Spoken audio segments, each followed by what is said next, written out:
नमस्कार, मी ऋषी देसाई. बातमीपत्राची सुरुवात अर्थातच मोठ्या बातमीनं. महाराष्ट्रातील सत्ता संघर्षावर काही क्षणात सुप्रीम सुनावणी होती आहे. 5 न्यायाधीशांच्या घटनापीठापुढे आज सुनावणी होणार आहे. बंडखोरांच्या अपात्रतेबाबत सुनावणीची शक्यता आहे. चिन्ह गोठवण्याच्या कारवाईवर सुनावणी होणार का, याकडे सगळ्यांचं लक्ष लागलं. घटनापीठाचं कामकाज सलग होणार की नाही, हाही प्रश्न अत्यंत महत्त्वाचा आहे. मागच्या काही दिवसापासून अनेक मोठ्या घडामोडी घडल्या आहेत. या सगळ्या घडामोडींचा परिणाम आजच्या सुनावणी दरम्यान होणार का, सुनावणीत या गोष्टी विचारात घेतल्या जाणार का, याबाबतही प्रश्नचिन्हाच आहे. घटनापीठापुढे कामकाज सलग होणार की नाही, सत्ता संघर्षाच्या सुनावणीकडे अवघ्या महाराष्ट्राचं लक्ष लागलंय. दरम्यान चिन्ह गोठवण्याच्या कारवाईवर आता सुनावणी होणार का आणि चिन्ह गोठवलेला मुद्दा आता विचाराधीन घेतला जाणार का, की पुन्हा शिवसेनेला धनुष्यबाण मिळू शकतो का, या सगळ्या गोष्टींचा आता विचार होतो. दरम्यान याच सगळ्या संदर्भात काही वेळापूर्वी आम्ही ज्येष्ठ विधिज्ञ उज्ज्वल निकम यांच्याशी साधलेला हा संवाद.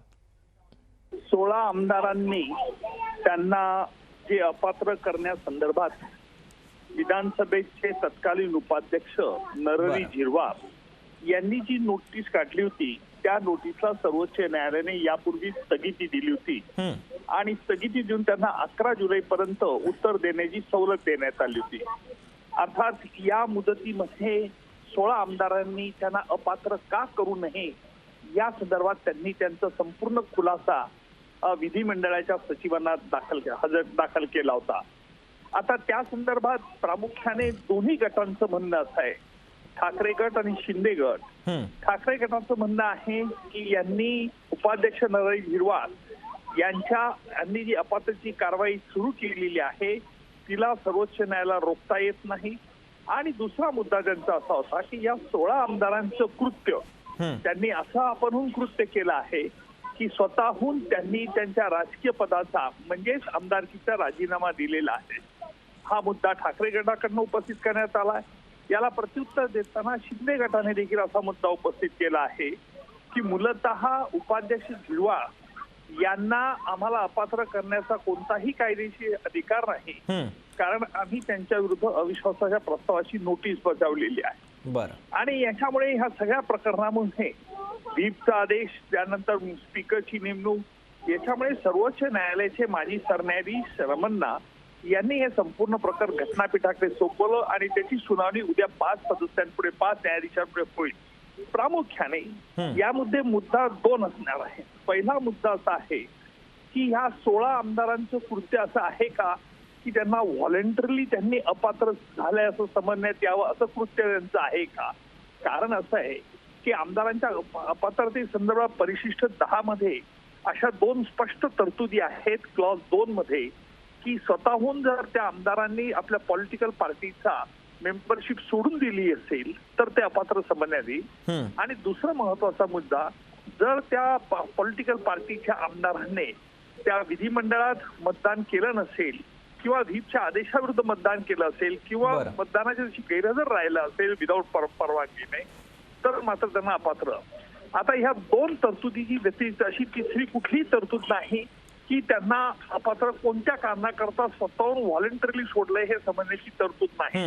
अर्थात परिशिष्ट 10 नुसार देखील एखाद्या आमदार अपात्र आहे की नाही हे ठरवण्याचा पूर्ण अधिकार स्पीकरला आहे. आता याच्यात सर्वोच्च न्यायालय काय निर्णय देतं हे बघितलं गेलं पाहिजे. मला सकृत दर्शनी असं दिसतं आहे की आमदारांच्या अपात्रतेचा निर्णय जर विधिमंडळाच्या अध्यक्षाकडे असेल आणि ह्या 16 आमदारांनी कोणापुढे उत्तर दिलेलं आहे, म्हणजे नरहरी झिरवाळ ज्या वेळेला असताना फक्त उपाध्यक्षांना उत्तर दिलं आहे का नवीन स्पीकर नार्वेकरांकडे उत्तर दिलं आहे, यावरती बरंचसं हे अवलंबून राहील. आणि यावर दोन्ही बाजूंनी काय युक्त्यास केला जातो ते बघणं देखील रंजक ठरेल.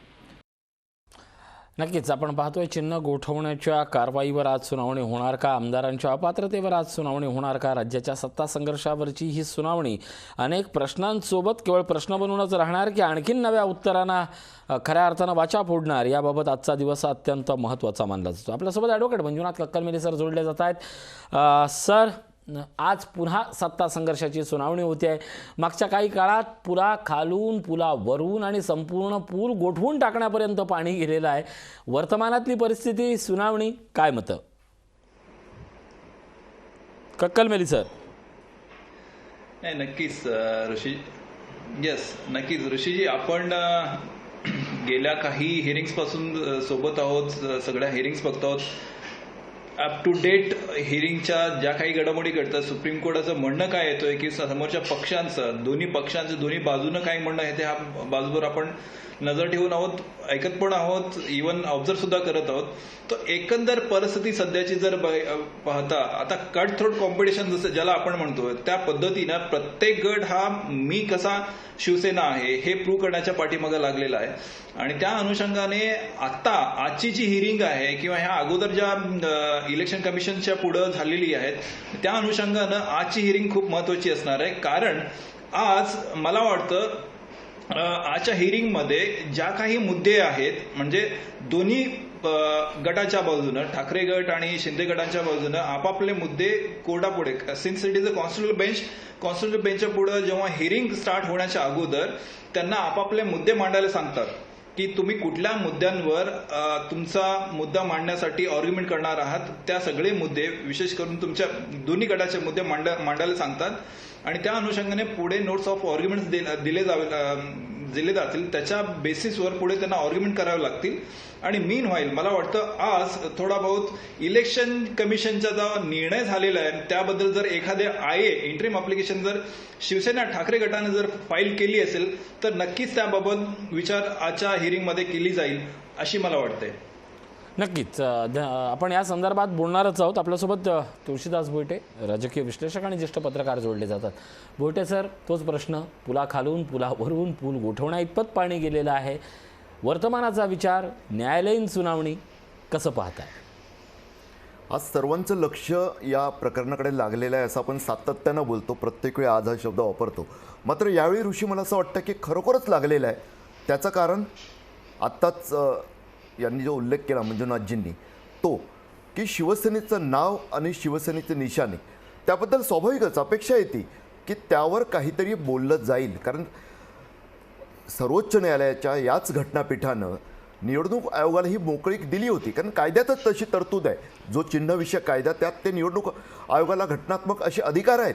मात्र अंधेरीची पोटनिवडणूक लक्षात घेऊन ज्या तातडीनं शिंदे गटाकडून ती मागणी झाली आणि त्यानंतर पक्षाचं नाव, पक्षाचं मूळचं धनुष्यबाण हे चिन्ह गोठवलं गेलं आणि त्या दोन्ही गटांना दोन वेगळी नावं, दोन वेगळी चिन्ह मिळालीत. एक महत्त्वाचा मुद्दा मला त्याचबरोबर असा वाटतो ना ऋषी, यातला इंटरेस्टिंग वाटतो. म्हणजे अर्थात त्यात कायदेतज्ञ आहेत, मंजुनाथजींसारखे, ते जास्त बोलतील. एक लक्षात घ्या, या संपूर्ण प्रकरणात ना एक गंमत सुरू आहे सुरुवातीपासून. अगदी जेव्हापासून शिंदे गटानं सर्वप्रथम न्यायालयात धाव घेतली तेव्हापासून आतापर्यंत सातत्यानं घडतं काय माहिती आहे का, की जो गट एक भूमिका घेऊन सर्वोच्च न्यायालयाची पायरी चढतो तोच गट कालांतरानं एका वेगळ्याच भूमिकेत आपल्याला जाताना दिसतो. त्या मूळच्या भूमिकेच्या अगदी विरोधी अशी भूमिका घेतलेली दिसते. जसं तुम्हाला आठवत असेल, आता सरन्यायाधीश रमण्णा यांचा उल्लेख झाला, त्यांनी तर त्याबद्दल शिंदे गटाच्या वकिलांना जाबचा शब्द वापरतो मी, विचारलेला की तुम्ही आता सांगताय की विधानसभा अध्यक्षांना अधिकार, मग तेव्हा तुम्ही झिरवाळांच्या विरोधात का आलेला? ती एक घटना तुम्हाला आठवत असेल. तसंच काय सांगितलं जात होतं आतापर्यंत सर्वोच्च न्यायालयात? वेगळा गट कुठचा, बंडखोरी कुठची, आम्ही शिवसैनिकच, आम्ही शिवसेनेतच, आम्ही पक्ष सोडलेला नाही. तुम्हाला आठवत असेल ज्येष्ठ विधिज्ञ हरीश साळवे जे सातत्यानं ऑनलाईन थेट लंडनहून सहभागी व्हायचे या सत्ता संघर्षाच्या सुनावणीत, त्यांनी एक मुद्दा लावून धरलेला. तो मुद्दा कोणता होता? त्यांचं म्हणणं होतं, अहो शिवसेना जे म्हणते, म्हणजे उद्धव ठाकरे यांच्या नेतृत्वाखालील शिवसेना जे म्हणते की बंडखोरी झाली, पक्षांतर झालं, यांच्यावर पक्षांतरबंदी कायदा लागू होतो, यांचं पद घालवा, तसं होऊ शकत नाही. कारण शिंदे गटानं बंडखोरी केलेली नाही, हा तर पक्षांतर्गत असंतोषाची अभिव्यक्ती आहे. म्हणजे एक वेळ असा प्रश्न समोर निर्माण झालेला ऋषी, की आपल्या भारतीय संविधानातील परिशिष्ट 10 आणि त्यांनी मांडलेलं जे होतं एक प्रकारे अभिव्यक्ती स्वातंत्र्य, व्यक्तिगत स्वातंत्र्य म्हणता येईल, ते आर्टिकल 32, अशा दोन याच्यातला हा संघर्ष होतो की काय असं वाटलेलं. पण आता काय घडतंय पहा, असंतोषाची अभिव्यक्ती, आम्ही नेतृत्वाच्या भूमिकेविषयी असंतोष व्यक्त करणं म्हणजे पक्षविरोध नाही असं मांडणारा शिंदे गट आता अधिकृत बाळासाहेबांची शिवसेना असा वेगळा पक्ष झालेला आहे. त्यामुळे मला माहीत नाही आहे की त्याचा किती प्रभाव तिकडे पडेल. मात्र एक वेगळं असं परस्पर विरोधी भूमिका इथं दिसून येते आहे. आम्ही वेगळे गटच नाही, आम्ही पक्षांतर केलेलंच नाही, आम्ही पक्ष सोडलेलाच नाही, फक्त पक्षांतर्गत असंतोषाची अभिव्यक्ती केली असं म्हणणाऱ्या एकनाथ शिंदे यांच्या नेतृत्वाखालील आमदारांनी प्रत्यक्षात निवडणूक आयोगात मात्र पक्ष चिन्हच गोठवून टाकलेलं आहे. 2 गट वेगळे आता निवडणूक आयोगानेच ठरवलेले आहे. त्याचा कसा परिणाम होईल तेही जरा थोडं इंटरेस्टिंग ठरेल असं वाटतं. ऋषी खक्कल मेले सर, मी तुमच्याकडे येतो. हा प्रश्न थोडासा कोर्टाच्या दैनंदिन कामकाजाबाबत जे रेग्युलर कामकाज चालतं त्याला आहे. प्रश्न असा आहे, खूप वेळेला कोर्टात, अगदी गावच्या कोर्टात असतात, एखादा पक्षकार असतो, एखादा पक्षकाराच्या समान तारखा त्या कोर्टात सुनावणीसाठी आलेल्या असतात. म्हणजे एका केससाठी ऋषी सर, थोडंसं आपल्याला स्टॉप करतोय मी. 2 मिनिटासाठी थांबवतो. एक अपडेट येते माझ्याकडे. सध्या बेंच असेंबल झालेले बेंच त्यांना in this matter we will like to have some notes to start with a submission. One joint compilation of both side can be given to us in soft copy. बोलत चला sir, बोलत चला. अशी एक observation सध्या court देते.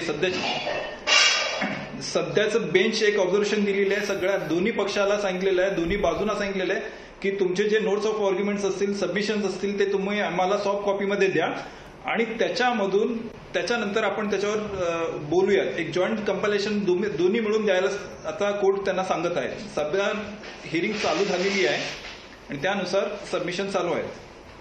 म्हणजेच अगदी सोप्या शब्दात कोर्टाची प्रोसिजर चालू झालेली आहे आणि त्यातला दोन्ही बाजूंना आपलं म्हणणं आता लेखी द्यायला सांगितलंय का? येस, लेखी द्यायला सांगितलेत आणि सॉफ्ट कॉपीमध्ये द्यायला सांगितलं. Not in hard copy, like आम्ही सबमिशन जसं हार्ड कॉपीमध्ये करतो तसं नाही, सॉफ्ट कॉपीमध्ये त्यांना द्यायला सांगितलेलं आहे आणि त्याच्यानंतर आपण त्याच्यावर बोलूयात, आर्ग्युमेंट करूयात, असं त्यांचं एक सुरुवातीचं ओपनिंग आहे. बेंचनी एक रिमार्क केलेला आहे सध्या. नक्कीच आपण कोर्टाच्या बाबत या प्रोसिजरबाबत बोलूया. भोईटे सर, आता दोन्ही पक्षांकडनं अशा पद्धतीनं निवेदन देताना मागच्या काही दिवसातल्या घडामोडींचा आणि मूळ याचिकेसंदर्भात कशा पद्धतीनं समतोल साधून हे निवेदनं दिले जाऊ शकतं? एक लक्षात घेतलं पाहिजे. मला असं वाटतं की या घटनापीठानं जसं आत्ताच मंजुनाथजींनी सांगितलं की थोडंसं सोयीच्या दृष्टीनं की सॉफ्ट कॉपी असते की समोर त्यांच्या सिस्टमवर ते अवेलेबल असतील, त्यांना प्रत्येक वेळी एखाद्याचं त्यावेळेचं जो काही युक्तिवाद केला, कारण त्यांनी आधीच सांगितलेलं की आम्हाला लेखी स्वरूपात तुमचं म्हणणं मांडा, असं गेल्या सुनावणीच्या वेळी पण झालेलं होतं. त्या सर्वाचं एकंदरीत संकलित करून ती सॉफ्ट कॉपी जर समोरच्या सिस्टमवर उपलब्ध असेल तर खंडपीठातले 5ही जे सन्माननीय न्यायाधीश आहेत ते त्याचा विचार करून त्यावर पटापट पुढचे हे होऊ शकेल आणि सुनावणी ही जास्त जलद गतीनं होऊ शकेल. कारण यावेळी आपले यू ललित साहेब तिकडे आहेत, उदय ललित साहेब आहेत सरन्यायाधीश, काही दिवसच उरलेत, पण त्यांनी ज्या जलद गतीनं या संपूर्ण सर्वोच्च न्यायालयातील घटनापीठं असतील किंवा इतर पीठांसमोरील प्रकरणांचा निपटारा सुरू केलेला आहे, त्याचाच एक भाग हा दिसतोय की हे पाऊल उचलणं की समोर असलं की जास्त जलद गतीनं समोर मुद्देसूद असं असेल तर फायदा होऊ शकेल असं दिसतं. अर्थात मंजुनाथजी जास्त चांगल्या प्रकारे हे सांगू शकतील. नक्कीच मंजुनाथजी. नक्कीच भोईटे सर म्हणल्याप्रमाणे आपण कोर्टामध्ये एक पद्धत असते की तुम्ही कुठल्या मुद्द्यावर, मोस्टली सिव्हिल मॅटर्समध्ये असू द्या किंवा क्रिमिनल मॅटर्समध्ये, कुठल्या मुद्द्यांवर तुम्हाला बोलायचं आहे, काही नोट्स ऑफ आर्ग्युमेंट जर आपण कोर्टाला दिला तर नेमकी हे वकील कुठल्या मुद्द्यांवर बोलतायत हे कोर्टाला एक क्लॅरिफिकेशन मिळून जातं. समजा आता 10 शेड्यूलवर मला बोलायचं आहे, 10 शेड्यूल मधील जर कुठलाही प्रश्न तुम्ही मांडलेला आहात, मुद्दे काही उपस्थित केलेला आहात, त्या सगळे मुद्दे किंवा हरी साळवे सरांना तुम्ही द्यायला सांगितलेले आहेत आणि सोबतच आता कपिल सिब्बल सरांना त्यांना द्यायला सांगितलेले आहेत. सो दॅट कॉन्ट्ररी मुद्दे जे काही पुढे येतील, जेव्हा एखादे वकील त्यांचे सबमिशन चालू करतात, let's say Kapil Sibal sir जर त्यांचे सबमिशन चालू करत असतील तर त्यांच्या अनुषंगानं ज्या काही मुद्दे त्यांनी ऑलरेडी दिलेले आहेत, लेट्स से वेदर 10 शेड्यूल आता ज्या बंडखोरी झालेली आहेत त्या 10 शेड्यूल अंतर्गत येतं की नाही येत, किंवा आता त्यांनी ज्या स्टेप्स घेतलेले आहेत किंवा त्यांनी शिंदेनी मुख्यमंत्री पदाचा जो मुख्यमंत्री झालेले आहेत दुसऱ्या गटाशी मिळून, इनफॅक्ट बीजेपीशी मिळून त्यांनी मुख्यमंत्री झालेले आहेत, ह्या सगळ्या गोष्टी 10th शेड्यूलच्या दायरीमध्ये येतात का, विदिन द फ्रेमवर्क 10th शेड्यूलमध्ये येतात का, अदरवाईज पक्षांतर बंदी ह्यांना लागू पडते का, ह्या सगळ्या मुद्द्यांच्या आधारे त्यांना मुद्दे दिलेले असतात, नोट्स ऑफ आर्ग्युमेंट्स त्यांनी दिलेले असतात. त्या आधारावर प्रत्येक एक मुद्द्यांवर त्यांना ते मुद्दे कसं माझा मुद्दा कसा योग्य आहे आणि योग्य आणि अचूक आहे त्या अनुषंगाने प्रत्येक गटाच्या वकिलांना त्याच्यावर आर्ग्युमेंट करावं लागतं. त्यानुसार ह्या सगळे मुद्दे बघत असताना कोर्टाला खूप सोयीस्कर होऊन जातं सॉफ्ट कॉपी असल्यामुळे. आता बोडे सर म्हणल्यासारखे आपल्या लॅपटॉपवर त्यांच्या स्क्रीनवर तो मुद्दा पुढे फ्लॅश असतो, त्यामुळं नेमका समोरचा वकील कुठल्या मुद्द्यांवर आर्ग्युमेंट करतोय हे खूप चांगल्या पद्धतीनं त्यांना येऊ शकतं, कळेल, आणि सो दॅट कोर्टाला सुद्धा एक अंडरस्टँडिंग येईल की समोरचा पक्ष कुठल्या मुद्द्यांवर त्यांना आर्ग्युमेंट करायचं आणि काय त्यांचं म्हणणं आहे. त्यामुळं पुढचे ज्युडिशियल जे मेकॅनिझम आहे तो सोपं होऊन जाईल. त्या पद्धतीनं सध्याचा एक सिन्स चंद्रचूड साहेब, आपण एक विशेष मला इथं सांगायचं आहे, चंद्रचूड साहेब डिजिटली खूप टेक्नोसेव्ही आहेत, त्यांना डिजिटली पुढे जायला खूप आवडतं. त्यांचे अगोदरचे जर रिमार्क्स जर बघितले आणि इनफॅक्ट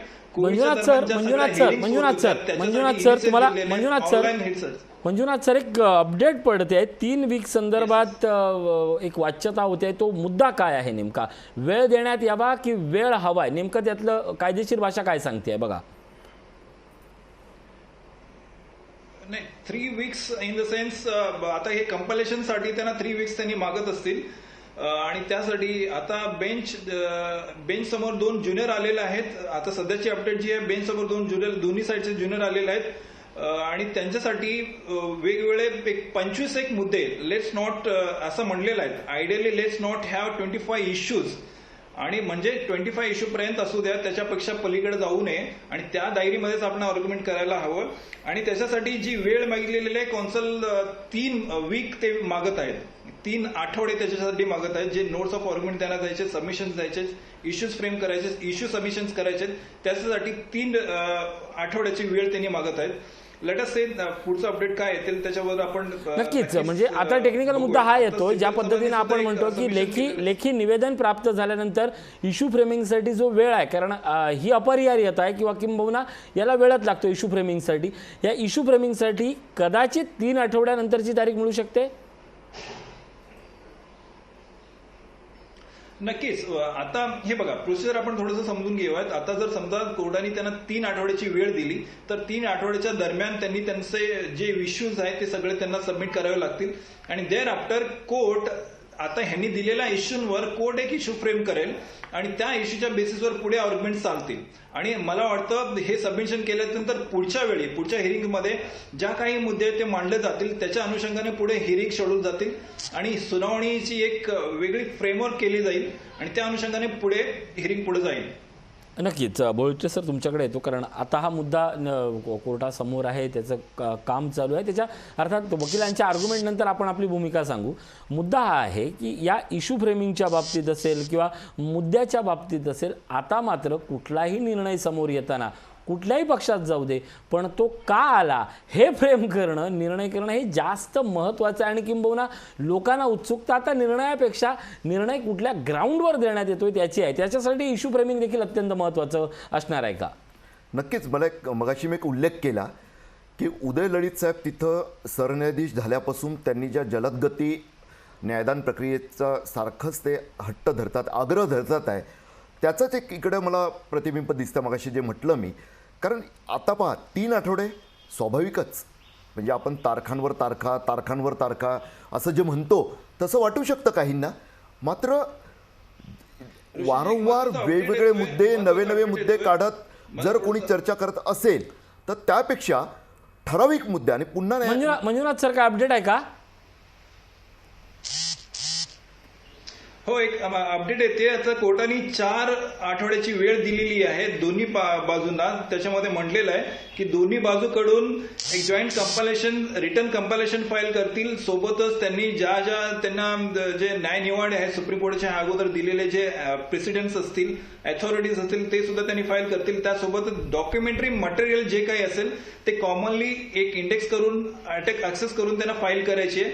हे कोर्टाचे सध्याचे डायरेक्शन 2 सेकंदाच्या अगोदरचे डायरेक्शन आपण लोकशाहीच्या माध्यमातून प्रेक्षकांना देत आहोत. अगदी मंजुनाथ सर, या संदर्भातला तर टेक्निकल प्रश्न, आता हे जे जॉईंट कंपायलेशन आपण म्हणताय हे दोन्ही गटाच्या वतीनं एकत्र देण्यात येणार आहे की कशा पद्धतीनं? मला तो मुद्दा नीट समजला नाहीये. हो, आता ज्या पद्धतीनं येस ज्या पद्धतीनं डायरेक्शन कोर्ट देत आहेत की जॉईंट कंपायलेशन द्या म्हटलं तर दोन्ही गटांनी मिळून, कारण हा since is a constitutional matter. आता अपोजिशन हे वेगवेगळे फॉर सेक ऑफ आर्ग्युमेंट आम्ही अपोजिशन आहोत, परंतु ह्याच्यामध्ये काही कॉन्स्टिट्युशनल मुद्दे आहेत, संविधानिक मुद्दे आहेत आणि ते संविधानिक मुद्दे आपण डिसाईड करत असताना कोर्टाला कंपायलेशन मध्ये ते विचारतात आणि त्यानुसार, कारण आता ज्या पुढच्या आर्ग्युमेंट्स होणार आहे ते सगळं काही कॉन्स्टिट्युशनल बेस्ड आर्ग्युमेंट्स असणार आहेत. त्यासाठी एखादा मॅटर, कारण हा सिन्स इट इज एक मोठा प्रेसिडेंट होणार आहे, येणाऱ्या भविष्यकाळातील जो राजकारण आहे, सध्याचा जो महाराष्ट्राचा सत्ताकारणचा जो निकाल येईल त्याच्यावर अवलंबून असेल. त्यासाठी हा मॅटर एक लँडमार्क होण्यासाठीच काही जॉईंट कंपायलेशन द्यायला दोन्ही पक्षाला, दोन्ही बाजूच्या वकिलांना ते सांगितलेलं आहे. मला वाटतं पुढची तारीख ही 29 तारीख आता सध्या दिली गेलेली आहे. नक्कीच आपण या विषयावर बोलूया. मला या जॉईंट कंपायलेशनवरच बोलायचं आहे आणि मला बोलटे सर हा विचारायचा आहे की आता मूळ याचिका आणि यानंतरच्या बदलल्या गेलेल्या घडामोडींचा उल्लेखही या अर्जात असू शकतो का? बोलटे सर. असलं पाहिजे असं अपेक्षित आहे, कारण स्वाभाविकच आहे की एकतर मला हा एक खूप चांगला पायंडा वाटतोय की दोन्ही बाजूचे वकील आधी एकत्र बसतील, थेट न्यायालयात येणार नाहीत. ते पुढील 4 आठवड्यात, त्यांनी 3 आठवडे मागितलेले, घटनापीठानं त्यांना 4 आठवडे दिले, 29 नोव्हेंबरची तारीख दिली आहे पुढची.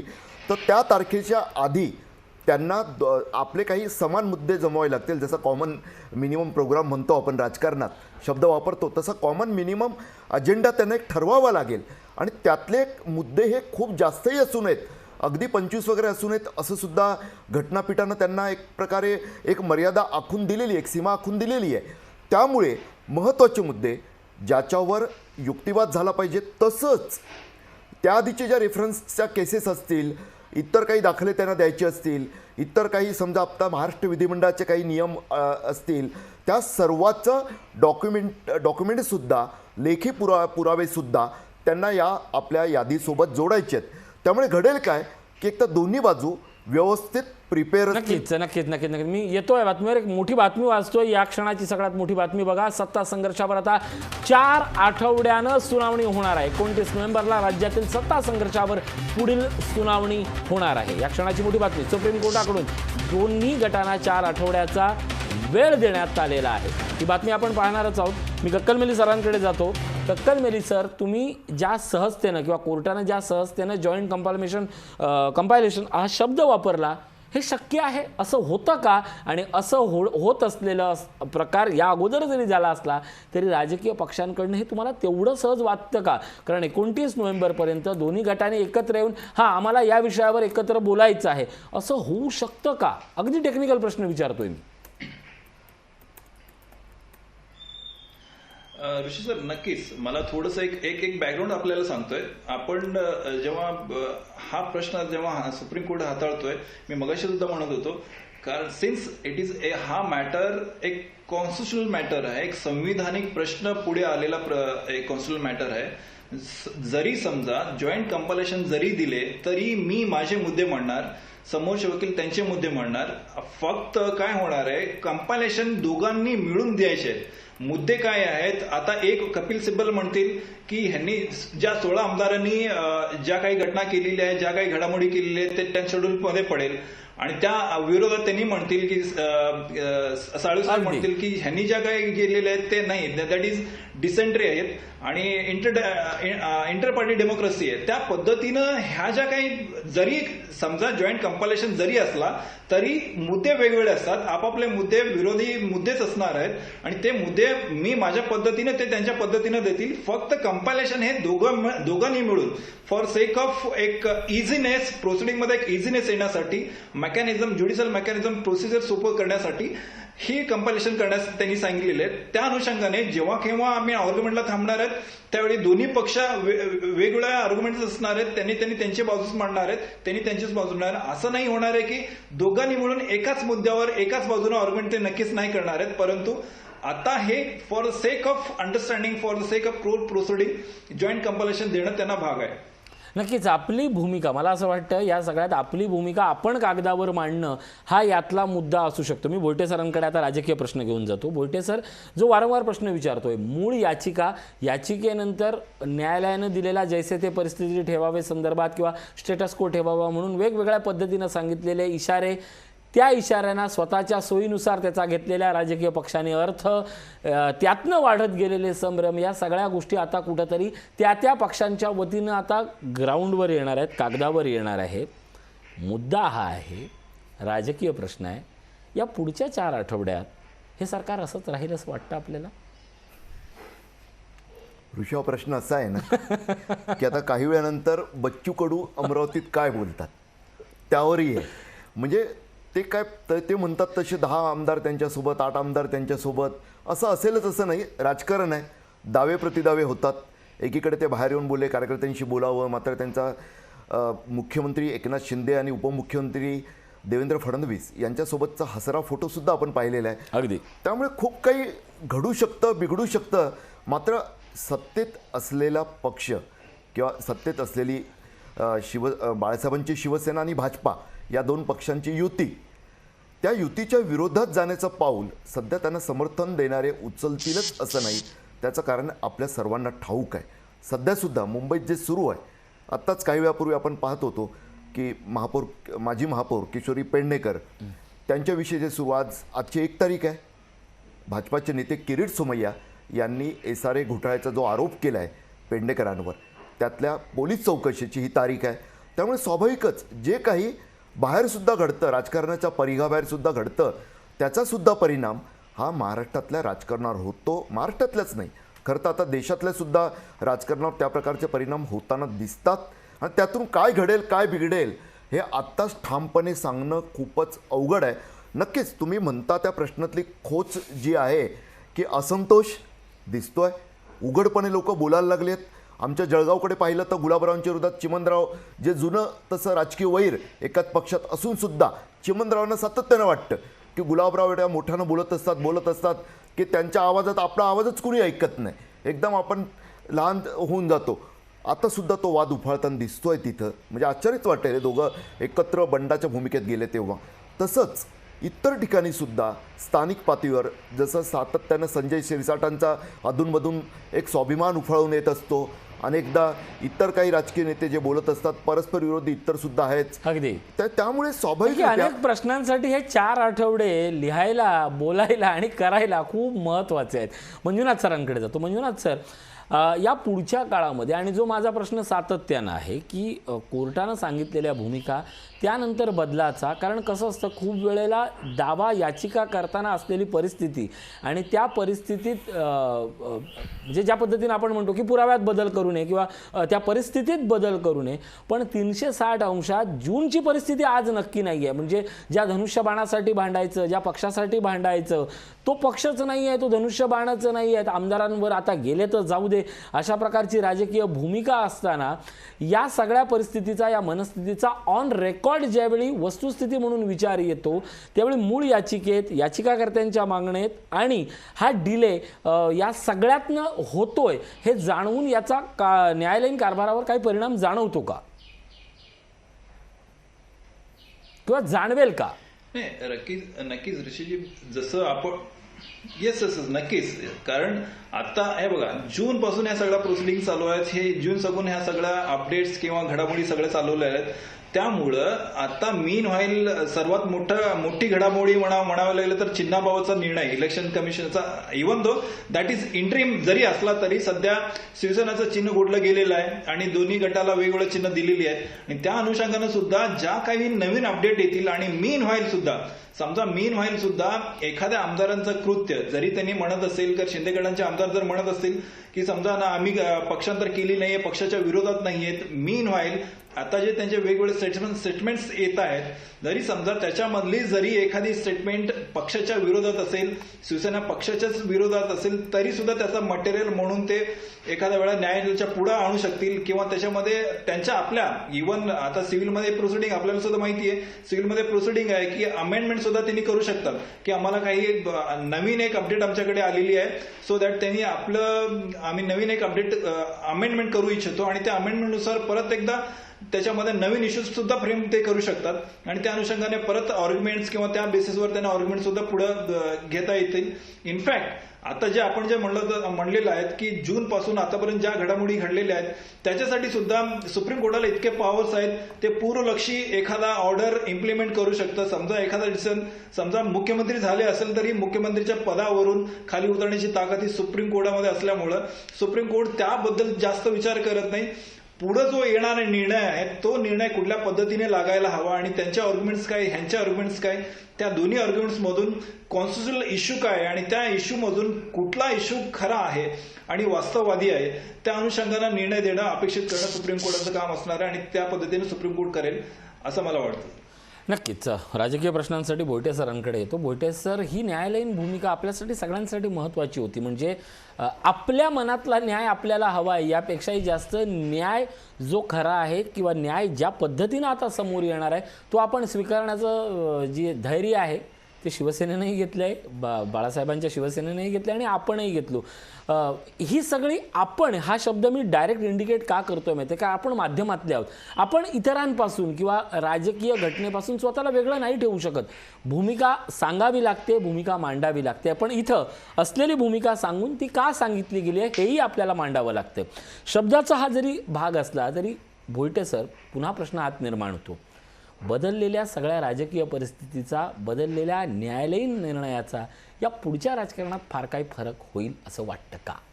खूप परिणाम होईलच. कारण स्वाभाविक आहे, लक्षात घ्या आपण आत्ता निवडणूक आयोगाने एक प्रकारे खरं तर यांना, तुम्ही आता जो उल्लेख केलात ना की दोन्ही पक्षांमध्ये म्हणजे शिंदे गट असेल किंवा ठाकरेंच्या नेतृत्वाखालील शिवसेना असेल, दोघांमध्ये एक त्यांचा संयम आणखी वाढवलेला आहे. एक प्रकारे त्यांनी एक बूस्टर डोस दिला आहे, जी नावं दिलीत, जे 2 चिन्ह दिलेत, त्यामुळे ते पटो न पटो आपल्याला तो एक वेगळा वादाचा मुद्दा आहे पुन्हा की एवढं सिमिलर नावं द्यावीत का की देऊ नयेत. कारण ते पूर्वीच्या काळी न्यूजपेपरची नावं जशी हे केली जायची, एखादा लोकप्रिय न्यूजपेपर आहे त्याला सकाळचा वगैरे जोडून किंवा काहीतरी जोडून तसं नाव मिळवलं जायचं. तसा प्रकार राजकीय पक्षांच्या बाबतीत होताना आजपर्यंत दिसला नव्हता. अगदी रामविलास पासवानच्या बाबतीत सुद्धा त्यांच्या पक्षाचं नाव देताना राष्ट्रीय लोक जनशक्ती पार्टी आणि लोक जनशक्ती पार्टी रामविलास पासवान असं स्पष्टपणे भेद होईल असं नाव देण्यात आलेलं. आता गंमत काय आहे, ज्या लोक जनशक्ती पार्टीचा मी उल्लेख केला ना, त्यातला जो दुखावलेला गट होता भाजपामुळे, की भाजपाने त्यांच्या काकांना दिलं साथ, पारसनाथांना, आणि त्यांच्या मुलाला डावललेलं यांच्या पासवानांच्या. मात्र आता गंमत काय झाली आहे की चिराग पासवान यांनी सुद्धा तिकडे जी पोटनिवडणुका होतात आहे त्यात भाजपाला पाठिंबा दिलेला आहे. म्हणजे पहा, राजकारण जे असतं ना ऋषी, तुम्हाला मला सर्वांना ठाऊक आहे की जे असतं त्यापेक्षा भलतीच वळणं घेणारं असतं. घाटात तरी आपल्याला माहीत असतं की पुढे डावा वळण आहे, त्याच्या पुढे उजवं वळण आहे. मात्र राजकारणातली वळणं ही कशी वळतील हे राजकारणी स्वतःच सुद्धा जाणत असतील का? कधी कधी मला शंका वाटते. ते पुढे परिस्थिती जशी ओढवते किंवा जशी ते निर्माण करतात तसं ते वळण घेतात किंवा घ्यायला लावतात तसं वाटतं. त्यामुळे तिथं जसं पासवानांचं झालं तसं महाराष्ट्रात होईलच असं नाही. विशेषतः काल देवेंद्र फडणवीस राज्याचे उपमुख्यमंत्री आणि युवा सेनेचे प्रमुख आदित्य ठाकरे यांच्यातला जो आपण थेट आमनेसामने नसला तरीसुद्धा लाईव्ह सामना पाहिला, त्यातून स्पष्ट दिसतंय की एक वेगळी टोकाची पुढची निर्णायक लढाईसुद्धा आपल्याला पाहावी लागणार आहे. आणि त्यानिमित्तानं हे अशीच माझा आता प्रश्न असणार आहे. मागच्या 3 महिन्यात किंबहुना कोर्टात काय घडेल त्याच्यावर किती स्पष्ट बोलायचं हे आपल्या मर्यादेत आहेत आणि त्या मर्यादांचा आपण पार करू. पण कोर्टाच्या बाहेर जी राजकीय लढाई या निमित्तानं खेळली जाते आणि विशेषत्वानं कोणी की तो मानो अथवा न मानो कोर्टाचा आधार घेऊन, तलवार कोर्ट वापरते माहीत नाही, पण ढाल प्रत्येकजण कोर्ट म्हणून अपेक्षित आहेत, वापरतायत, हे सगळं आपण गृहीत धरून माझा प्रश्न असा आहे, कोर्टात ही केस स्टँड झाल्यापासून शिवसेना उद्धव बाळासाहेब ठाकरे यांचा तुम्ही कसं काय म्हणा ग्राफ सांगाल? बाळासाहेबांची शिवसेनेच्या निमित्तानं एकनाथ शिंदे गटाचे आमदार, त्यांचा ग्राफ काय सांगाल? कोर्टाची केस लक्षात घेऊन, कारण कोर्टात गेल्या म्हटलं एक बळ मिळतं, या बळाची गोष्ट काय आहे? पण न्यायालयात जे काही सुरू आहे ते एक वेगळी लढाई आहे. त्याबद्दल आपण मात्र- भाष्यही करत हो, नाही. हो. मात्र त्याबद्दल आपण भाष्यही हो करत नाही. बरोबर आहे आणि ते योग्य सुद्धा आहे. उगाच हो. न्यायालयावर आपण बोलू नये. काही बाबतीत बोलू शकतो, आपण चर्चा करू शकतो, मात्र त्यांच्या हेतूबद्दल शंका घेणं कधीही अगदी. योग्य नसतं. त्यातलं कोर्टाबाहेरचं जे राजकारण सुरू आहे ना ते खूप इंटरेस्टिंग आहे.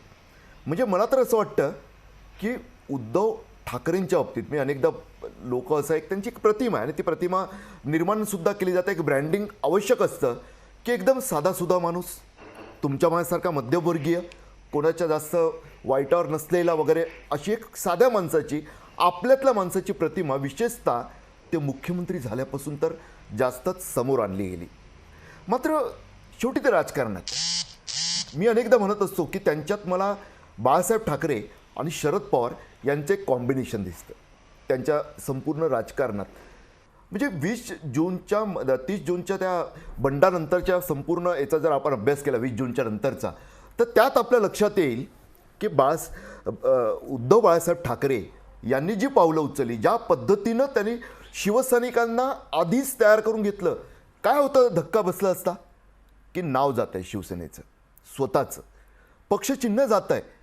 मात्र मला वाटतं ऋषी तुम्ही सुद्धा माझ्यासारखंच थेट फक्त राजकीय मोठ्या नेत्यांच्या ऑन कॅमेरा जी विधानं असतात त्याच्यावर आपली मतं बनवत नाहीत. तुमच्या माझ्यासारखे पत्रकार हे सामान्य कार्यकर्ते, सामान्य पदाधिकारी जे लोकांमध्ये वावरत असतात त्यांच्यासुद्धा गाठीभेटी घेतो. त्यांच्याकडून जी माहिती सातत्याने मिळत होती, शिवसेनेतील शिवसैनिक असतील, शाखाप्रमुख असतील, उपविभाग प्रमुख असतील, इतर काही लोकप्रतिनिधी असतील, की उद्धव ठाकरेंनी आपल्या समर्थकांची मानसिक तयारी करून ठेवली होती की चिन्हही जाईल, कदाचित शिवसेना ही 4 अक्षरं सुद्धा आपल्याला वापरता येणार नाहीत, इथपर्यंत टोकाची तयारी केलेली. त्याचा फायदा त्यांना झाला. अगदी. दुसरं असं, नावं जरी कोणती दिली असली, निशाणी जरी त्यांनी वेगळ्या सुचवल्या असल्या, एक सावधगिरीचा उपाय म्हणून इतरांकडे ते जाऊ नये, हिंदुत्वाचं प्रतीक म्हणून, तरीसुद्धा बहुधा त्यांनाही माहीत होतं की शेवटी मशाल हीच अशी निशाणी आहे की जे धार्मिक चिन्ह म्हणून कुठे कचाट्यात अडकणार नाही आणि जे दुसरा गटही मागितला तरी आपल्याला मिळण्याची शक्यता असू शकते. त्यांनी मागितली नव्हती दुसऱ्या गटांना ती, तर ते जे झालं त्यामुळे मशालसुद्धा शिवसेना ज्यावेळी घोषणा झाली त्या संपूर्णपणे ती लोकांपर्यंत नेण्यासाठी तयार होती. हे आपण स्वतः अनुभवलं. तुम्ही धाराशिवचं जर कैलास पाटील आणि तिकडचे आमदार यांचं जर खासदार यांचं जर आठवाल तर तुमच्या लक्षात येईल की खरोखर त्यावेळी तिकडे आधीच एक दिवस आधी मशाल या चिन्हाचं अनावरण एका चौकात झालं होतं. तो योगायोग नसावाच. राजकारणात योगायोग आपण म्हणतो, प्रत्यक्षात ते तसे नसतात.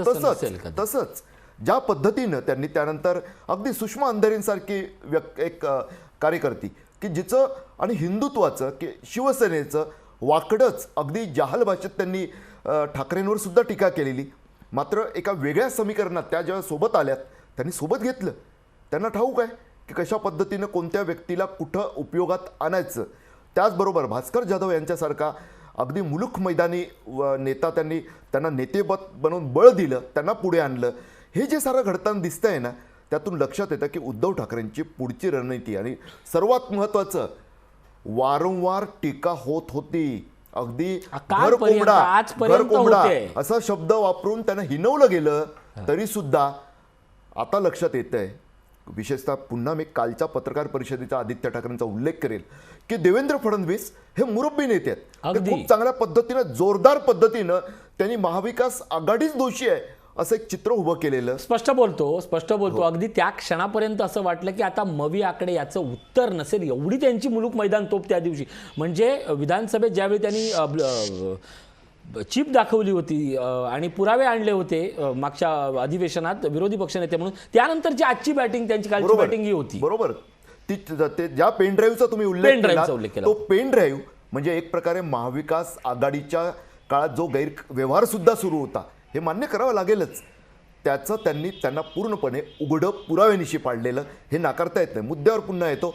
आदित्य ठाकरेंनी मात्र देवेंद्र फडणवीसांच्या म्हणजे सचिन तेंडुलकर नंतर एक नवा खेळाडू मैदानात यावा आणि त्याने सचिन तेंडुलकरांपेक्षाही चांगली फलंदाजी आपल्या संघासाठी करावी तसं घडलं आणि आदित्य ठाकरेंनी काल ज्या पद्धतीनं संपूर्ण मुद्देसूद मांडलं अगदी. त्यामुळे एक लक्षात आलं की आदित्य ठाकरेंना मोकळं मैदान देण्यासाठी उद्धव ठाकरेंनी महाराष्ट्राचे मी दौरे फक्त टाळले की पुढच्या काय पुढच्या प्रश्नाकडे जातो मी. फक्त सचिनचा उल्लेख केला म्हणून ज्यावेळी धोनी चित्रपटात एक संदर्भ आहे की धोनी ॲक्च्युअल खेळत असतो त्यावेळी अनेकांना माहीत नसतं आणि मग कोणीतरी सांगतो की भैया धोनी मार रहा है. आदित्य ठाकरे काल तसेच होते की भैया धोनी मार रहा है. अजूनही शिवसैनिकांनाही कळली नाही की कालची पत्रकार परिषद म्हणजे केवढा मोठा ब्लंडर होता, वादळ होता. मंजुनाथ सर तुमच्याकडे येतो. या सगळ्याच्या निमित्तानं 29 तारखेला जे डॉक्युमेंट होईल म्हणजे मला असं वाटतं अगदी हे बोललं तर माझं थोडंसं धाडसी विधान होईल.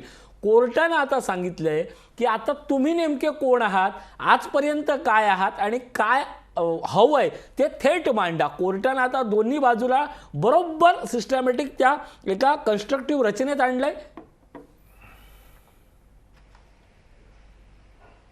नाही, नक्कीच. आता कशी आहे, आजपर्यंत जे सगळे आर्ग्युमेंट्स होते किंवा आजपर्यंत ज्या आर्ग्युमेंट्स झालेल्या आहेत किंवा सबमिशन झालेले आहेत दॅट वॉज एक थोडंसं वेगमध्ये म्हणूयात आपण. परंतु आता जेव्हा मॅटरला एक डिसिजन द्यायचं आहे, एक निर्णायक मोडमध्ये आलेला आहे असं आपल्याला समजायला हरकत नाही किंवा म्हणायला हरकत नाहीये. का? कारण सध्या प्रत्येकाला आपली बाजू कोर्टाला पटवून द्यायची आहे आणि ती पटवून देत असताना नेमकी मुद्दे मांडायचे आहेत. आणि ते मुद्दे मांडत असताना आता मी घेतलेला जो स्टेप आहे, मी घेतलेला जो पाऊल आहे, सध्या घडत असलेल्या ज्या घडामोडी आहेत, राजकारणात असलेल्या ऑफ द बीट किंवा इन द बीट असू द्या, ह्या सगळ्या घडामोडीच्या अनुषंगानं मी कसा खरा आहे, मी पक्षांतर कसा केलेलं नाहीये किंवा ह्यांनी पक्षांतर कसे केलेले आहेत, अगोदरचे दावे पुरावे काय सांगतायत किंवा अगोदरचे ज्या निर्णय सुप्रीम कोर्टाने दिलेली आहेत त्या सुप्रीम कोर्टाचा निर्णय काय सांगतोय आणि त्या अनुषंगानं आता चाललेल्या ज्या घडामोडी आहेत ह्या दोन्ही पक्षांनी केलेल्या आहेत, विशेषतः जे बंडखोरांनी म्हणजे शिंदे गटाच्या आमदारांनी केलेली आहेत, ती कशी पक्षांतर होऊ शकत नाहीये हे प्रूव्ह करण्याचं किंवा सिद्ध करण्याचं किंवा आपलं पटवून द्यायचं काम सध्या एकदम शिस्त पद्धतीनं सिस्टमॅटिकली तेही कायद्याच्या भाषेमध्ये मोस्ट प्रिफरेबली संविधानिक भाषेमध्ये कोर्टाला समजून सांगायचे आहेत आणि पटवून सुद्धा द्यायचे. त्यामुळं दोघांच्या बाजूने युक्तिवाद ही टेक्निकली, कॉन्स्टिट्युशनली, लिगली स्पीकिंग असायला पाहिजे आणि त्या पद्धतीनेच त्यांना पुढे जावं लागेल. तरच प्रत्येकाला आपला दावा कोर्टापुढे व्यवस्थितपणे मुद्देसूदपणे मांडता येऊ शकते. नक्कीच एखादा निर्णय आपण एखाद्याच्या बाजूनं जो काही पुढे येईल. नक्कीच मंजुनाथ सरांचं हे विधानच मला जास्त गरजेचं वाटतं.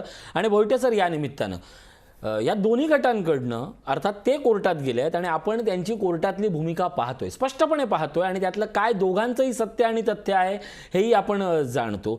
या सगळ्या परिस्थितीत मूळ याचिका आणि आताचे बदल, आता फ्रेश अर्ज किंवा ज्याला आपण कंपाऊंड हा शब्द मला वाटतं स्पेसिफिक असेल, तुम्ही थेट सांगा, स्पष्ट सांगा, आत्ताची वस्तुस्थिती सांगा. बऱ्याच साऱ्या अडचणी किंवा आपण असं म्हणतोय की या दोघांनी फार मोठे वकिली चातुर्य दाखवलंय, आमची बाजू आहे आणि कोर्टाला संभ्रमात टाकण्याचा जो प्रयत्न होता तो 29 तारखेला उघडा पडेल. कारण आता खरं काय आहे दोन्ही बाजूंना सांगावं लागेल आणि खरं असताना वस्तुस्थिती ही त्या वेळच्या परिस्थितीशी कशी आज सुसंगत आहे हेही मांडावं लागेल. नक्कीच मला असं वाटतं की सर्वोच्च न्यायालयाचे जे न्यायाधीश असतात ना, आता तुम्ही स्वतः कायद्याचे विद्यार्थी आहात, म्हणजे प्रत्यक्षात आहात, पदवीधर आहात कायद्याचे, आणि मंजुनाथ जे तर अनुभवी आहेत, उच्च न्यायालयात त्यांचे खूप चांगला अनुभव आहे, आपण अनेकदा त्यांचा अभ्याससुद्धा अनुभवतो. नाही तर आजकाल घटनातज्ञ म्हणून किंवा कायद्याचे जाणकार म्हणून जे काही अनेक वकिलांकडून ऐकायला मिळतं, म्हणजे मला कोणाला दुखवायचं नाही आहे किंवा आरोप नाही करायचे, मात्र खूप काही असतं त्यात मंजुनाथजींसारख्यांचा अपवाद असतो. एक मुद्दा यातला कसा माहिती आहे का, की सर्वोच्च न्यायालयातील न्यायाधीश हे खूप अनुभवी असतात, त्याने अशा अनेक युक्तिवादांचं पाणी प्यालेलं असतं, त्यामुळे स्वाभाविकरित्या त्यांना माहीत होतं की काय चाललंय. त्यामुळे तर माजी सरन्यायाधीश रमण्णा साहेबांनी त्यावेळी तिथून त्या चेअरवरून बोलताना अगदी शिंदे गटाला सुनावलं आणि त्याच सर्वोच्च न्यायालयानं जेव्हा त्यांच्या लक्षात आलं कुठेतरी की शिवसेनासुद्धा म्हणजे उद्धव ठाकरेंच्या नेतृत्वाखालील शिवसेना ही निवडणूक आयोगाला सर्वोच्च न्यायालयाने जे रोखलेलं स्थगिती दिली होती त्याचा कुठेतरी उपयोग करून सातत्यानं लांबवते आहे, सातत्यानं मुदतवाढ घेते आहे, तर त्यांनीसुद्धा निवडणूक आयोगाला मोकळीक दिली की हो हा तुमचा अधिकार आहे, तुम्ही सुनावणी घ्या. खरं तर हे सर्व जे आहे ना ते काय दाखवत आहे की सर्वोच्च न्यायालयाला कळतं आहे, माहिती आहे त्यांना हेही माहिती आहे की आपल्यासमोर घटनेतल्या काही तरतुदींचं वेगवेगळं इंटरप्रिटेशन केलं जाणार आहे. त्यांना सुद्धा त्याचा अभ्यास करायचा आहे. त्यामुळेच फक्त कुठेतरी स्वैर असं युक्तिवाद होऊ नये, विनाकारण वेळखाऊपणा होऊ नये याचा एक प्रयत्न दिसतोय मला. एक चांगला पायंडा हा शब्द मी का वापरला त्याचं कारण असं की तुम्ही मुद्दे काढा. रमण्णा साहेबांनी खरं तर 10 कलमीच एक प्रकारे पुढचा मार्ग आखून दिलेला आहे, त्या चौकटीत झालंच पाहिजे. त्याचबरोबर तुमचे वकील, आमचे वकील, दोन्ही बाजूचे वकील बसा तुम्ही लोक, हे आणि ते तुम्ही ठरवा की आमचे हे मुद्दे आहेत, हे मुद्दे आम्हाला वाटतात ते बोलावेत, हे मुद्दे आम्हाला वाटतात ते बोलावेत. शिंदे गट, ठाकरे गट दोघांचे वकील ठरवतील. त्याचबरोबर काही रेफरन्स केसचे संदर्भ जोडतील, म्हणजे निकालपत्र प्रत्यक्षात सॉफ्ट कॉपीमध्ये जोडतील. सर्व असं एकंदरीत समन्वय झाला. त्यात मगाशी मी उल्लेख केला तसं महाराष्ट्र विधानसभेचे काही नियम, काही वेगळे संकेत आजपर्यंत चालत आलेले त्याचेही दाखले दिले जातील. इतर राज्यांमधील काही प्रकरणांचे दाखले दिले जातील, विधिमंडळाच्या मध्ये घडलेल्या ज्या काही सुनावण्या असतात त्यांचे. आणि त्यानंतर हे सर्व एका चाकोरीत बांधून समोर येईल. आणि अर्थात मंजुनाथजी बोलले तसं की एखादा मुद्दा राहून गेला का, काही नवी डेव्हलपमेंट झाली तर ती सुद्धा न्यायालयाच्या निदर्शनात आणण्याचं स्वातंत्र्य दोन्ही बाजूला असेलच. परंतु किमान एक जो पाया तयार होईल त्या पायावर जास्त युक्तिवाद जो आहे तो लेखी स्वरूपात समोर आल्यामुळे, त्याचे संदर्भसुद्धा सोबत असल्यामुळे घटनापीठाच्या 5ही सदस्यांना आपल्या वेगळ्या कामकाजातून वेळ काढून त्याचाही अभ्यास करून ठेवता येईल. आणि जेव्हा प्रत्यक्ष न्यायालयात सुनावणी होईल तेव्हा वेळ कमी लागेल आणि मुद्देसूद तिकडे सुनावणी होईल. आणि आपल्याला अपेक्षित असलेला, मी आपल्याला अपेक्षित हा शब्द जेव्हा वापरतो त्या तो शिंदे गटासाठी अनुकूल आणि ठाकरे गटासाठी अनुकूल किंवा प्रतिकूल तसं नाही. आपल्याला अपेक्षित असलेला म्हणजे या देशातील संसदीय लोकशाहीला धोका पोहोचू नये याची काळजी घेणारा निकाल आपलं सर्वोच्च न्यायालय देईल अशी अपेक्षा आहे. नक्कीच मंजुनाथ सर आणि तुळशीदास बोलटे सरांच्या निमित्तानं एक गोष्ट जाणवते की थेट मुद्द्यावर येणं राजकीय पक्षांचं काम आहे. त्यांच्या वकिलांचं वकिली चातुर्य आहे की मुद्दा भरकटावा. आणि हा शब्द मी जाणून बुजून वापरतो. का वापरतो? जर चर्चा ही सत्तेतल्या पक्षाची असेल आणि त्यावेळी तुम्ही तुमचा आर्ग्युमेंट, उद्धव ठाकरे माणूस आज कोणच राहिलेला नाही आहे, त्याच्याकडे 2 आमदार टिकवता येत नाही, हे जर तुम्ही विधान या प्रकरणात करत असाल तर मग तुमच्या त्या भूमिकेची आणि कोर्टानं आजच्या भूमिकेने घेतलेल्या स्वागताची भूमिका माध्यम म्हणून आम्हाला घेणं हे जास्त गरजेचं वाटतं. स्पेसिफिक कंपाऊंड मुद्दे सांगा आणि मुद्दे सांगताना तुमची ती परिस्थिती आणि आजची परिस्थिती सांगा असं आहे. थोडंसं या निमित्तानं मी एक मागच्या एका गोष्टीकडे घेऊन जातो. पृथ्वीराज चव्हाण असं म्हणाले होते मंजुनाथजी की उद्धव ठाकरेंनी बहुमत प्रस्तावाला सामोरं जाण्याची गरज होती, मग हा प्रस्ताव आला नसता. मला आणखीन एक मुद्दा काढायचा आहे. जी गोष्ट लोकांच्या मनात आहे ती मी स्पष्ट विचारतोय की या सगळ्या प्रोसिजरला, आणि माझ्या माहितीनुसार शिंदे गटाच्या आमदारानं खाजगीत बोलताना हे विधान केलं होतं आणि त्याची हेडलाईन आणि बातमी झाली होती की न्याय आम्हाला वेळेत मिळतोपर्यंत आम्ही सरकार चालवून पुढे जाऊ. या सगळ्याच्या निमित्तानं शिंदे गट बाहेर पडला, उद्धव ठाकरे मातोश्रीवरून बाहेर पडले, शिंदे गटानं सरकार स्थापनेचा अर्ज दिला, बहुमत सिद्ध करण्याचे त्यांना आदेश दिले, बहुमताचा जो ठराव होता त्याच्यासाठी अधिवेशन गेलं. या सगळ्यात यांचं बहुमत जात असताना तुम्ही तुमचं बहुमत सिद्ध करा असलेल्या सरकारला असा जो आदेशच दिला गेला नाही आहे तो मिसिंग फॅक्टर कदाचित या निर्णयानंतर एक जो छोटासा लुकलुकता उद्धव ठाकरेंच्या बाजूने एक वाटतं की बाबा नाही, हा निर्णय झाल्यानंतर उद्धव ठाकरे यांना काहीसा दिलासा मिळेल, त्यांना पुन्हा मिळेल. ती जर घटनेतली तरतूद किंवा कायद्यातली तरतूद, महाराष्ट्र विधानसभा अधिवेशनातली तरतूद, नियमावलीतली तरतूद उद्धव ठाकरेंना पुन्हा सत्ता कारभाराकडे नेऊ शकते का?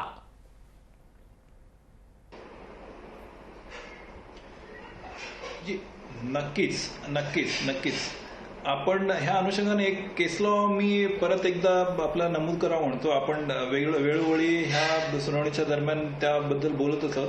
नवाम रेबियाची जी केस होती त्याच्यामध्ये नक्कीच अगोदर ज्यांनी सत्ता पालट करून ज्या घडामोडी करून सत्तेवर आलेले होते, सुप्रीम कोर्टाच्या निर्णयानंतर अक्षरशः सत्ता पालट झाली आणि अगोदर जे मुख्यमंत्री होते ते परत त्यांनी मुख्यमंत्री म्हणून पुनर्स्थापना त्यांची केली गेली. त्या अनुषंगाने जर समजा ह्या सगळ्या घडामोडीमध्ये सुप्रीम कोर्टाला असं वाटलं की नाही, ह्या 16 आमदारांनी पक्षांतर केलेलीच आहे आणि ह्यांनी ठेवलेली प्रत्येक पाऊल हा पक्षांतर बंदी कायद्याअंतर्गत पडतोय, आणि त्यामुळं त्यांच्यावर ती प्रोसिडिंग चालवायला हवी किंवा किंबहुना हे डिस्क्वालिफाय करायला हवा. जर असा एखादा निर्णय ह्या पुढे अपेक्षित आला आणि समजा आता कशी आहे, एक कायद्याची कसोटी वेगवेगळी पुढे चाललेली आहे. आता टेक्निकली जरी समजा म्हटलं तरी सत्तेमध्ये उद्धव ठाकरे साहेब परत येणं हे तितकंच सोपं नाहीये ऍज ऑफ नाव. का? कारण त्याला ज्या लिगली पार्श्वभूमी भेटलेल्या आहेत किंवा सध्याच्या घडामोडी घडलेल्या आहेत आणि संख्याबळ जी आपण बघतो त्या अनुषंगाने जर बघितली तर सुप्रीम कोर्ट फार तर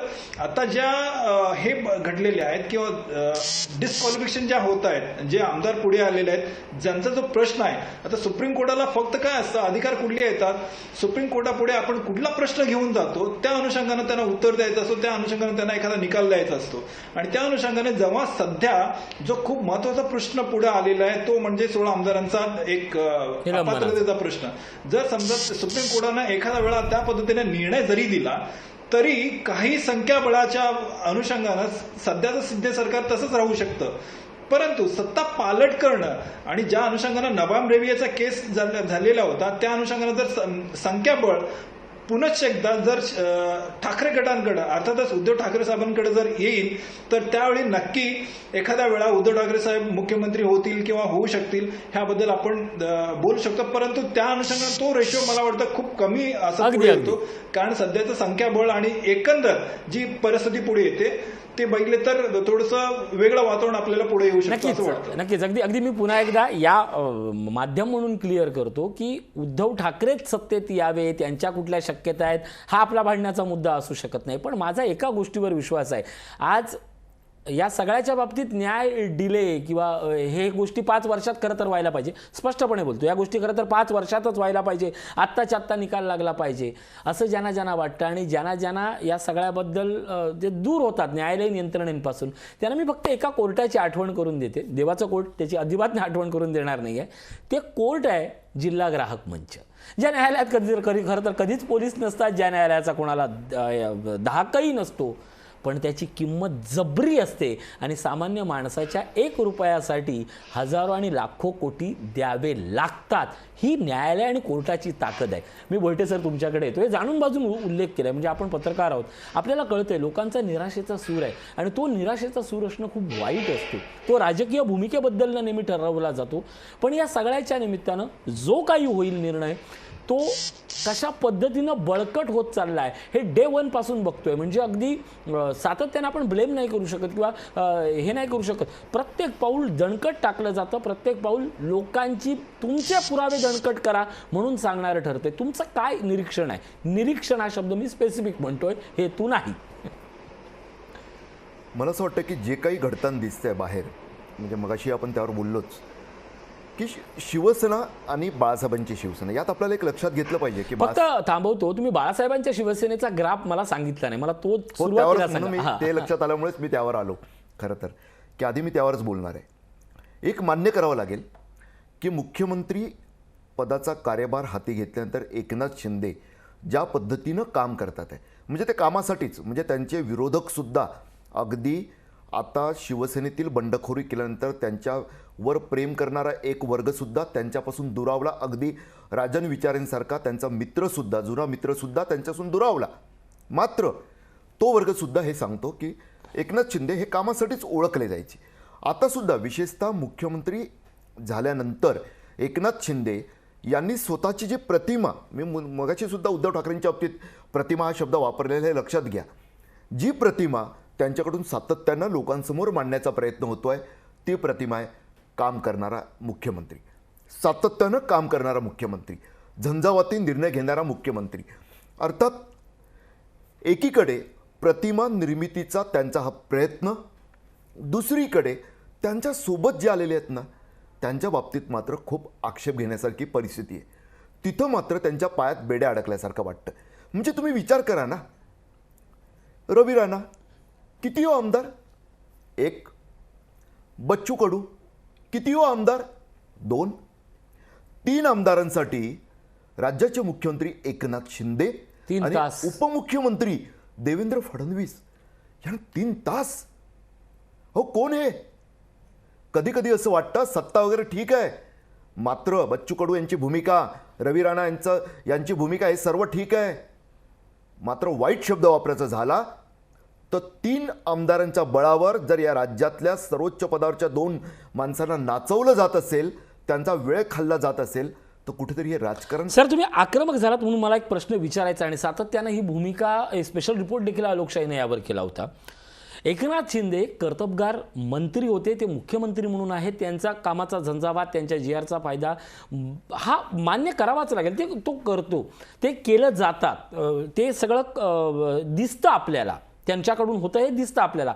प्रश्न माझा एवढा आहे, ते माईक सरकवणं, चिठ्ठी दाखवणं किंवा मी बोलतो, काल उपमुख्यमंत्र्यांनी समोर येऊन भूमिका मांडणं, त्याच्यानंतर मुख्यमंत्र्यांचं एक विधान आहे, उपमुख्यमंत्र्यांनी बोलले आता मला त्यावर बोलावंसं असं वाटत नाही, जाणून बुजून त्यांची प्रतिमा छेद करण्याचं काम, याचं देखील एक सुरळीत राजकारण सुरू आहे. कारण मुख्यमंत्री बोलत असताना आजपर्यंत कुठल्याच दुसऱ्या मंत्र्यानं त्यांना कागदावरनं स्पून फिडिंग करण्याचं जाणून बुजून एक राजकीय देखावा केला जातो. स्पष्ट शब्दात सांगा, हे नेमकं काय आहे? देवेंद्रजी पर्यंत मी समजू शकतो की त्यांनी सांगणं की त्यांचा नवे आहेत, थोडंसं त्यांना आपण सावरलं पाहिजे अशी भूमिका असेल. परंतु इतर जण जेव्हा तसं करताना दिसतात ना, तेव्हा मला ते जाणीवपूर्वक वाटतं. आपलं स्वतःचं म्हणजे तुम्हाला आठवत असेल अनेक सभा आपण cover केल्या. कारण पत्रकार एकनाथ परिषदा. शिंदे हे वर्ण आलेले नेतृत्व नाहीये, ते जमिनीतनं, ते कार्यकर्ता संघटन कुठल्या, त्यांनी सभा विभाग गाजवून ते नेते झाले आहेत ना.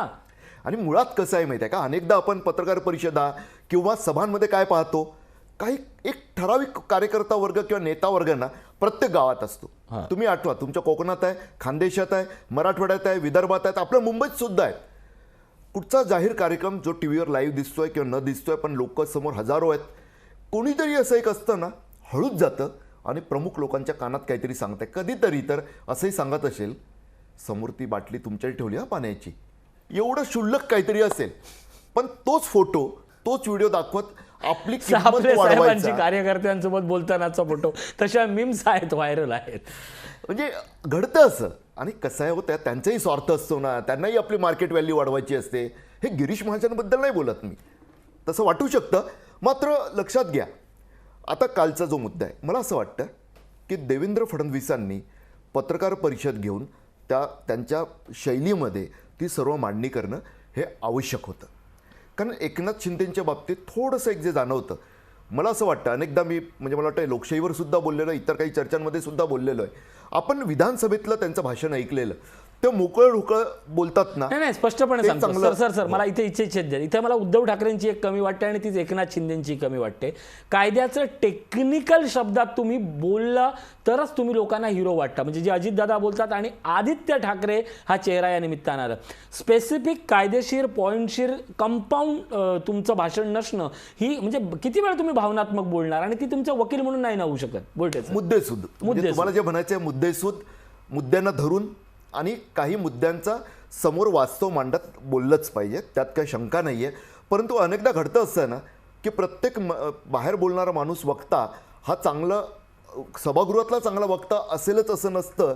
तिथं राणा भीमदेवी थाटात भाषण करणं वेगळं आणि सभागृहात तांत्रिक अंग लक्षात घेऊन बोलणं वेगळं.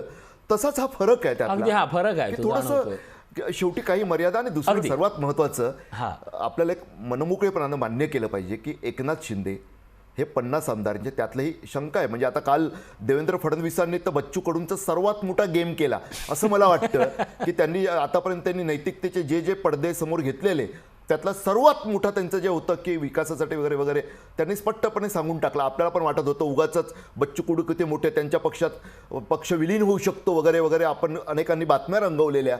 मात्र प्रत्यक्षात ते एका कॉलवर गेलेत.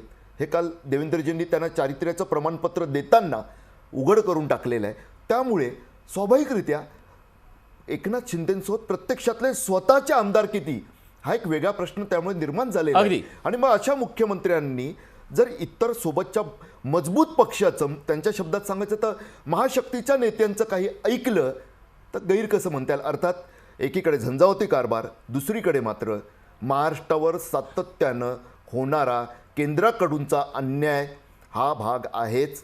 त्यातही पहा, काल एक शब्द प्रचलित झालेला आहे ऋषी, म्हणजे तो तुमच्या माझ्यासारख्यांसाठी नसेलही कदाचित, HMV HMV पत्रकारांसाठी, परंतु मला एका पत्रकारानं सांगितलं, अहो तरीसुद्धा मला जर HMV म्हणत असतील त्या पत्रकाराला तरी चालेल, कारण ते HMV म्हणजे जर हीज महाराष्ट्र व्हॉईस असेल तर काही गैर नाही आहे. हीज मास्टर व्हॉईसच्या ऐवजी त्यांनी महाराष्ट्र शब्द वापरला. पण तो बोलला की दलाल्स ऑफ दिल्ली DOD पत्रकार म्हणून घेण्यापेक्षा हीज मास्टर व्हॉईस म्हणजे महाराष्ट्राचा आवाज उठवणारे पत्रकार असं HMV जर कोणी म्हणत असेल तर त्यात गैर मानू नये. आधीसुद्धा तुम्हाला आठवत असेल त्यावर तुम्ही आपण खूप कडवटपणे भूमिका मांडलेल्या आहेत की नक्कीच. चहा बिस्किट पत्रकार म्हणून हिनवलं गेलं, पण चहा बिस्किट परवडतं, कारण ते परवडतं तुम्हाला मला सुद्धा. अगदी नाक्यावर जाऊन 5 रुपयाचा चहा आणि नक्कीच 3 फडणवीसांनी रुपयाचा. आदित्य परंतु ठाकरेंच्या त्या शब्दात एकदा त्या पत्रकारांची नावच घ्यावी आणि सोक्षमोक्ष करावा. आणि त्याच वेळेला तुम्ही तुमच्या मंत्र्यांनी कोणाकोणाला कुपन दिली त्यांचीही नावं सांगा, हिंमत असेल तर. आपलं ओपन चॅलेंज आहे. मुद्द्याकडे येतो आणि अतिशय शेवट, मंजुनाथ सर, 29 तारखेला मंजुनाथ सर यांच्याशी संपर्क तुटलेला आहे, पण या सगळ्याच्या निमित्ताने एक साधक बाधक चर्चा करत होतो. पत्रकारिता, लोकांचे प्रश्न, या सगळ्यांच्या बाबत बोलताना राजकारण निकोप असायला पाहिजे. सत्तेत कोण बसलं हा आमचा मुद्दा नसतो, सत्तेत बसून कोण काय करतं त्याच्यावर प्रश्नचिन्ह निर्माण करणं हा आमचा मुद्दा हा कायमच असेल. आमची भूमिका कायमच विरोधी पक्षाची राहणार आहे, कारण लोकांची कामं व्हायला पाहिजे. अर्थात बोलत होतो सत्ता संघर्षाचा फैसला. पुन्हा भेटू 29 तारखेला याच विषयाच्या निमित्तानं, पुढे गेलेल्या पावलाच्या निमित्तानं आणि नव्या निर्णयाच्या संदर्भात. तुर्ता इथंच थांबतोय. ताज्या बातम्यांसाठी पाहत राहा लोकशाही न्यूज.